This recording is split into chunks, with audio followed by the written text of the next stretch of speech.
was out of style. The risk of being hacked is just too high, especially now that the bad guys have access to the tools, the artificial intelligence tools. Which brings me to CrowdStrike. It's a key position in my Charitable Trust, has been for years. Reported what I thought was a pretty darn good quarter last night. Company posted a nice top and bottom line beat, while their net new annual recurring revenue, the key metric, came in at $265 million. Wall Street was only looking for $239 million. Maybe all you need to know. Of course, the stock temporarily pulled back in response to the quarter, but opening down almost $20 before rebounding to finish up more than $8. And that's what almost always happens with CrowdStrike, and then the stock tends to bounce back. So let's take a close look with George Kurtz. He's the co-founder, president, and CEO of CrowdStrike. To learn more about the quarter and what comes next, Mr. Kurtz, welcome back to Mad Money. Great to be here, Jim. Oh, thank you, George. Now, George, I'm going to do this interview a little different. This conference call I've got, I have to do the interview different because you see the trophies behind you? This was a trophy quarter. And you, who are very matter of fact about things, actually started the call by saying CrowdStrike's fantastic Q3. You were all in. This is a different kind of quarter, isn't it? Jim, we had a monster quarter. You know, if you look at our records, we had a record Q3 for annual recurring revenue. We had a record Q3 for free cash flow, almost $300 million.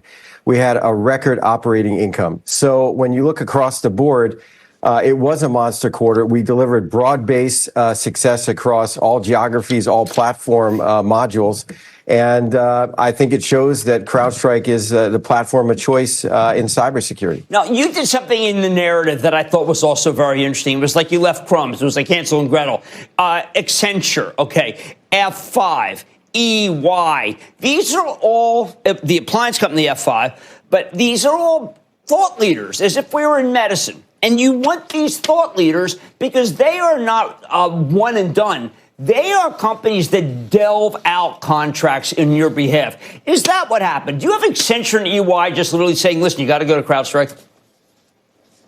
Well, that's it, Jim. We've invested in our partner and our channel community. And when you look at some of these global SIs, we've spent the time and effort to not only educate them, but enable them.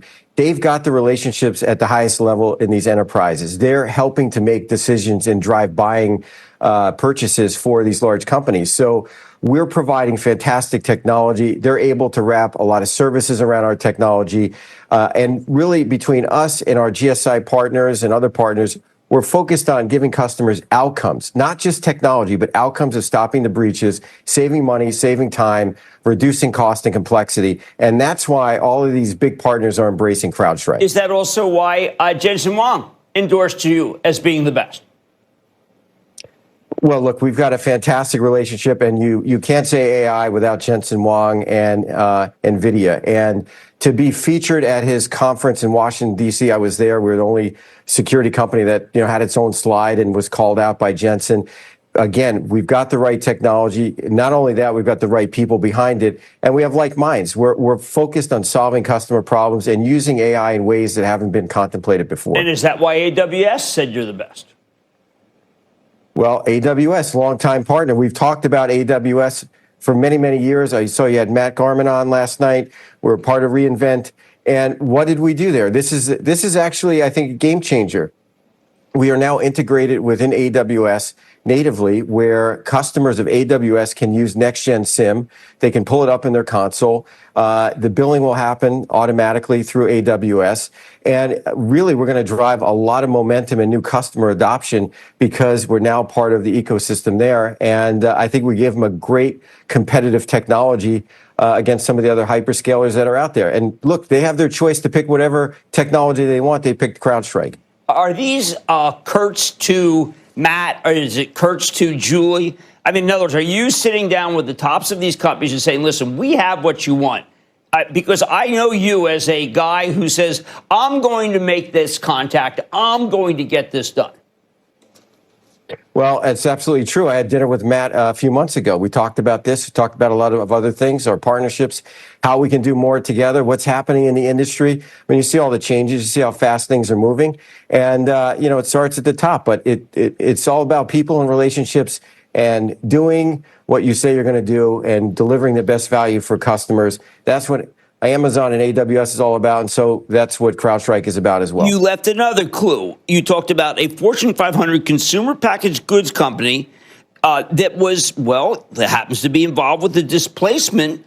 Wiz being bought by Google. That deal is not closed. But when you've taught me that when you have this kind of company being bought by another company, that's your chance.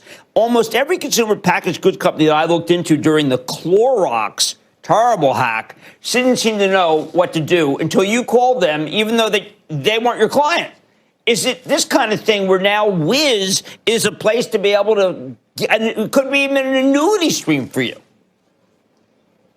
Well, whenever there's disruption in the market, whether it's in cloud security, whether it's in the SIM market, you name it, it's an opportunity for us because customers are looking for the best outcome. They're looking to consolidate. And if they have to make a choice or change vendors or, have to make contract decisions, it's a natural point for them to open it up to the market and say, what else is out there? And with our Flex contracts, we have many, many customers saying, we want CrowdStrike, we have Flex. We want to put it under a Flex contract, and we want to be able to use it and double down on CrowdStrike. And that's what we're seeing across the board, not only in cloud security, but certainly in next-gen SIM and in identity as well. Okay, so how could there be a government contract with 75,000 endpoints of legacy coverage that goes to you? And just, what, did they just realize, wait a second, ours isn't up to date and we're concerned? Well, Jim, if you look at the current administration, it's exciting because it's really for the first time that they're operating like a business. They want to consolidate. They want to save costs. They want to procure at the macro level, not just piece parts. They have less people today than they had in the past, so they're going to need better outcomes. They're going to need better security. They want to save money for the American taxpayer, and CrowdStrike is a fantastic solution given the current threat environment. And we've seen how prolific the nation-state actors are, and we're going to be there to help secure our national interests. Okay, now the last thing I want to ask about is that people need to know, and it was questioned on the call. There was a good question, can't be dismissed. Why are we focused on ARR growth and not other things? Why is ARR growth accelerating to 73% the metric and not what you're doing in small, medium-sized business? Can you help our viewers understand, unlike the analyst, who's probably a nice person, that it is the right metric?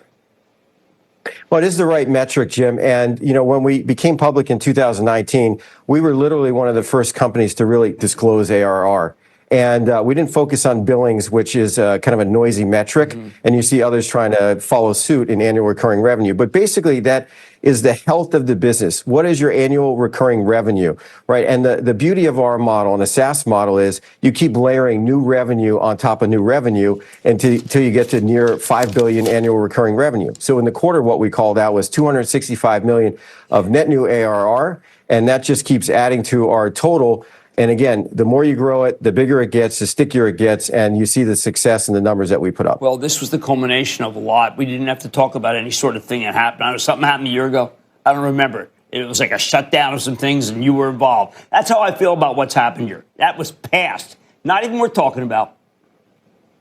Rear view mirror, Jim. What we're focused on is customers, new customer acquisition. We did some great acquisitions, which were de minimis in the quarter in terms of their revenue contribution, but the technology is fantastic. And again, we've got the right platform at the right time with the right momentum. Well, congratulations, George Kurtz, co-founder, president, and CEO of CrowdStrike, who actually, quite candidly, predicted every bit of this was going to happen. Thank you, George.